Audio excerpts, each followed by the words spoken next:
Welcome back to another episode of Rock Boys Football. Stanford coming off a massive win on the road against Syracuse, heading back on the road to play a Clemson program that is really just on a warpath. Ever since that week one loss against Georgia, specifically on the offensive side of the football, this is, at least in my mind, like starting to look like the offense that we all expected when Garrett Riley was brought in to run this Clemson offense. Cade Klubnik finally looks like a confident five-star quarterback. And the players on the outside are starting to make plays down the field. You're starting to get the run game going. Want to dive into, kind of some key players and key matchups to look at in this football game. Really want to focus on this Clemson offense going up against the Stanford defense that, although might struggle in the secondary a little bit, is very good against the run. And that is something Clemson's been doing really well the last two games. Fired up to get into this one now. Before we do, and as always, and really most importantly, let it fly in the comments section. Stanford kind of getting some momentum over the last couple weeks. Clemson clearly having a lot of momentum. Would love to hear from you guys in the comments section. All the support has been amazing. If you guys do enjoy the content, consider subscribing to the channel.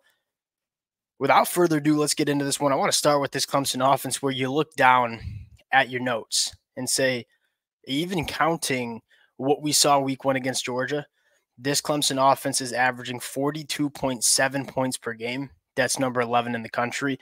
7.3 yards per play, number 11 in the country. And I think most notably, they're running the football exceptionally well. 6.3 yards per carry. That's number 6 in the country. Phil Maffa, look, when you can block it up for Phil Maffa and you can get him going downhill, kind of free to the second level, there ain't many better running backs that I think you see in the country. And I think that's where I want to start here, is this Clemson rushing attack has really kind of found its rhythm post week one against Georgia. And I think that's important to note that, like, Georgia's just a really hard team to kind of run into the teeth of.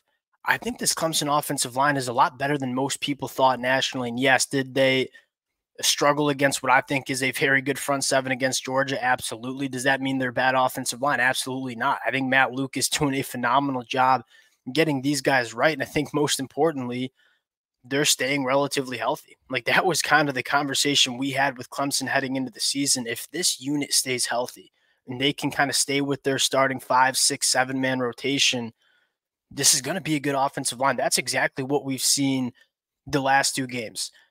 Going to be a little bit of a test. I think one of the biggest storylines here is, do you look at the Stanford defense, although giving up 5.9 yards per play on defense, which is 80th in the country, they've been really good against the run, only allowing 2.7 yards per carry, number 7 in the country. Question number one in this football game, can Clemson run the football against the Stanford front seven? That's been pretty good stopping the run.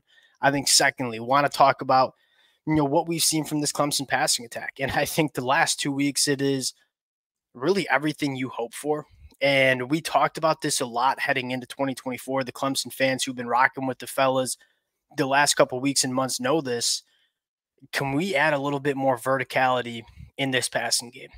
That's exactly what we've seen, right? Whether it's TJ Moore, whether it's Antonio Williams, whether it's true freshman Brian Wesco, there are guys stepping up that is allowing Clemson to push the ball down the field on a more consistent basis. Not only is that good in terms of creating explosive plays, pushing the ball down the field, but it's also creating so much more space, not only for the rushing attack, that I don't think is a coincidence that it's running the football really well because you're pushing the ball down the field, but, more importantly, the underneath stuff, like Jake Bringenstool working the seam, Antonio Williams working the short intermediate parts of the field. When Tyler Brown gets back healthy, you had 150 yards after the catch against NC State and only 260 total yards throwing the football. This is what we expected this Garrett Riley offense to look like. But what happened last year in 2023 is just didn't really have any presence vertically down the field, so it was really hard to create a lot of space underneath. Now with that vertical passing attack that you can push the ball down the field, you're starting to see that space get manufactured for legitimate dudes, legitimate playmakers that Clemson has on the offensive side of the football. I think this is a matchup that Clemson can attack. You look at Stanford, 8.2 yards per pass attempt. That's 100th in the country. This Stanford secondary is not great. And I think this represents another opportunity for Clemson to kind of continue to stack impressive offensive performances. And that's kind of been the question. Like, hey, we routed App State App State turns out to be not that good of a football team. Can you do it against NC State? They absolutely did it, 160. Now, can you do it again against Stanford? And can this Clemson offense, I think one of the massive conversations is, hey, can we just get Cade Klubnik in this Clemson offense confident, like believing they can go push the ball down the field, move the ball consistently, hit explosive plays? If you can stack a third consecutive game of having a very explosive passing attack, I think that's massive for Clemson, because we all know this Clemson defense is going to be one of the better units in the country. What I do want to talk about, what I want to see a little bit more from Clemson. Now, let's start with Stanford on the offensive side of the football. 4.3 yards per play. That's 114th in the country. Look, Stanford's been doing a really good job controlling the time possession. They've been doing a really good job creating turnovers. They've been gritting out games. I wouldn't say that it's the most impressive wins specifically on paper or when you turn on the film, but they're winning football games. They got a 2-win streak here going into Clemson. You look at the numbers. They pass the ball a lot more than you would expect, right? Their quarterback is also their leading rusher, Ashton Daniels, who is the kid's a gamer. I think a lot of Stanford fans would probably agree with that, but they're not very dangerous throwing the football, right? 4.6 yards per pass attempt, only 53% completion percentage on the season. I would be surprised if Clemson or Stanford is able to get a ton of explosive plays in the passing attack. That being said, if you're a college football fan, you know Alik Imanor. I think I said that name right. That dude's a difference maker. He will make some incredible catches for Stanford on the boundary. If you can take away him, I think you largely take away the difference makers that Stanford has in that passing attack. Running the football, 4.3 yards per carry, 60th in the country. Again, it's a solid rushing attack. They don't go to the rushing attack as much as I probably would have expected Stanford to do, especially with the guy Ashton Daniels that can run the football. Getting into Clemson, I want to see two things.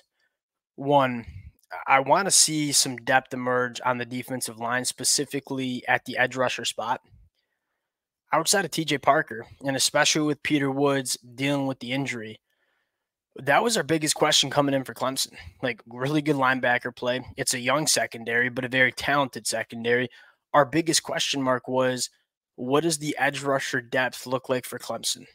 Outside of TJ Parker and Peter Woods, I want to see guys like Lawson or AJ Hoffler kind of step up and be difference makers for Clemson. I'm not asking them to be all ACC, all Americans, but I do want to see a little bit more impact from them when they're asked to take the field.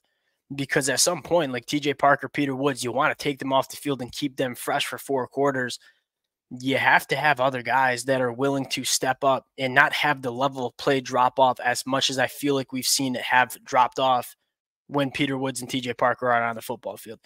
That's really the only thing I'm looking at. So keys to the game for Clemson: 1, can you run the football against the Stanford defense that, again, is pretty good against the run? And can you have your depth on the defensive line, specifically in the edge rusher department, step up outside of TJ Parker and Peter Woods? I mean, you're only sacking the quarterback 3.6% of the time. That's 99th in the country. And I get it. It's been a lot of garbage time, really, in all 3 games, right? 1, Georgia, when you're getting beat pretty bad in the second half. And then the last 2 games, NC State and App State, when you were winning up big. The depth hasn't really been tested in a meaningful way. I want to see Clemson develop that depth on the edge rusher, in the edge rusher department against the Stanford team. Really excited for this matchup. Getting into the pick, look, I'm going to take Clemson in the points here. At home night game. This is the second road trip for Stanford in as many days. I think this Clemson team, like, go back to last year, like, I don't think anybody was very confident in taking Clemson to win by 3 touchdowns. Looking at this newfound offense, I'm confident in it. Now, I don't think Stanford has the dudes on the defensive side of the football to deal with the playmakers that Clemson brings to the table. So give me Clemson to cover 21.5 points. We'll close it out there. Again, appreciate you guys rocking with the fellas. If y'all do enjoy the content, consider subscribing to the channel. Appreciate you guys. And we'll talk to y'all later.